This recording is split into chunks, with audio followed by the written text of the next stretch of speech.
আজ মুর্শিদাবাদ সফরে মুখ্যমন্ত্রী শুভেন্দু অধিকারী তার একাধিক কর্মসূচি রয়েছে নবাবের জেলায়। একদিকে যেমন সাংগঠনিক বৈঠক রয়েছে, পাশাপাশি প্রশাসনিক সভা এবং রাজনৈতিক কর্মসূচিও রয়েছে মুখ্যমন্ত্রী শুভেন্দু অধিকারীর। সরাসরি আমাদের প্রতিনিধি শিবাশিস মৌলিক আমাদের সঙ্গে রয়েছেন।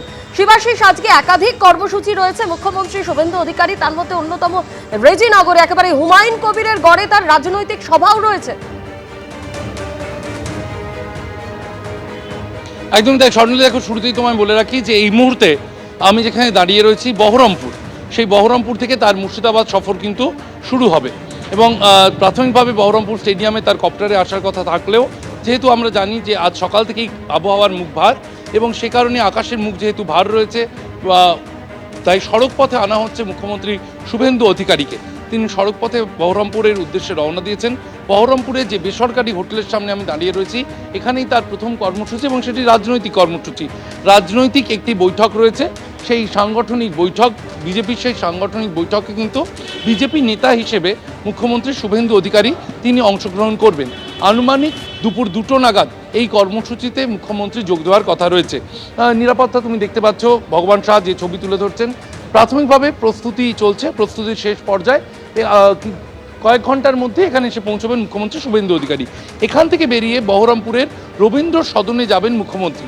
রবীন্দ্র সদনকে নতুন করে নবরূপে সাজানো হয়েছে, সেখানে প্রশাসনিক কাজ রয়েছে, তার প্রশাসনিক একটি বৈঠক হওয়ার সম্ভাবনা রয়েছে।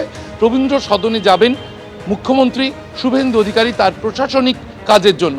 রবীন্দ্র সদন থেকে বেরিয়ে বহরমপুর থেকে তিনি রওনা হবেন রেজিনগর। রেজিনগর, যা রাজনৈতিকভাবে হুমায়ুন কবিরের গড় বলা হয়, সেখানে উপনির্বাচন আসন্ন, কারণ সেই রেজিনগরের বিধায়ক পদ থেকে আমরা জানি যে ইতিমধ্যেই কিন্তু সেখান থেকে ইস্তফা দিয়েছেন হুমায়ুন কবির। তার যে 2টি আসন, তার একটি আসন তিনি ছেড়ে দিয়েছেন এবং সেই হুমায়ুন কবিরের গড়, সেখানে আজকে রাজনৈতিক সভা করবেন মুখ্যমন্ত্রী শুভেন্দু অধিকারী। তার তিনটি কর্মসূচি প্রাথমিক পরিকল্পনায় রাখা হয়েছে এবং এই রেজিনগরের সভাটি হয়তো সূচি অনুযায়ী বিকেল 4টে, 4:30 নাগাদ হওয়ার কথা রয়েছে। মুখ্যমন্ত্রী তার এই 2 কর্মসূচির পর, অর্থাৎ আমি যেখানে দাঁড়িয়ে রয়েছি সেখানে সাংগঠনিক সভা সেরে রবীন্দ্র সদনে তার প্রশাসনিক কাজ সেরে তারপর তিনি জনসভায় যোগ দিতে যাবেন, যা জনসভা আয়োজন করা হয়েছে রেজিনগর এলাকাতে। শিবাশিস, তুমি আমাদের সঙ্গে থাকো। আজ মুর্শিদাবাদ সফরে মুখ্যমন্ত্রী শুভেন্দু অধিকারী, তার একাধিক কর্মসূচি রয়েছে। একদিকে যেমন সাংগঠনিক বৈঠক করবেন মুখ্যমন্ত্রী, পাশাপাশি প্রশাসনিক সভা এবং অন্যদিকে রাজনৈতিক কর্মসূচি করবেন মুখ্যমন্ত্রী শুভেন্দু অধিকারী। আবহাওয়া খারাপ থাকার কারণে এই মুহূর্তে সড়ক পথে মুর্শিদাবাদের উদ্দেশ্যে রওনা হয়েছেন মুখ্যমন্ত্রী শুভেন্দু অধিকারী। দুপুর 2টো নাগাদ বহরমপুরে হোটেল গোল্ডেন রিট্রিটে সাংগঠনিক বৈঠক করবেন তিনি। দুপুর 3টে নাগাদ বহরমপুরের রবীন্দ্র সদনে রয়েছে প্রশাসনিক সভা, আর অন্যদিকে আজ বিকেলে হুমায়ুন কবিরের খাস তালুক রেজিনগরে রাজনৈতিক সভা করবেন মুখ্যমন্ত্রী শুভেন্দু অধিকারী।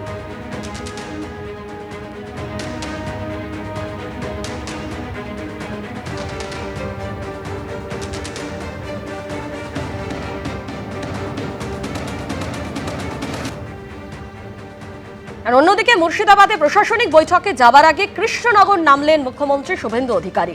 কৃষ্ণনগরের একটি রেস্তোরাঁয় ঢুকলেন মুখ্যমন্ত্রী, তার সঙ্গে ছিলেন জেলা শাসক ও পুলিশ সুপার।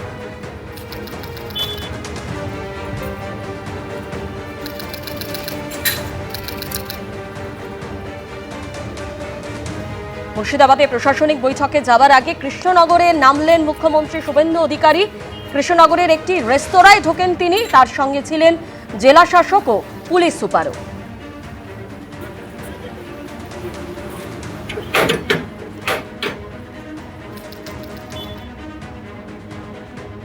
এবিপি আনন্দ, এগিয়ে থাকে, এগিয়ে রাখে।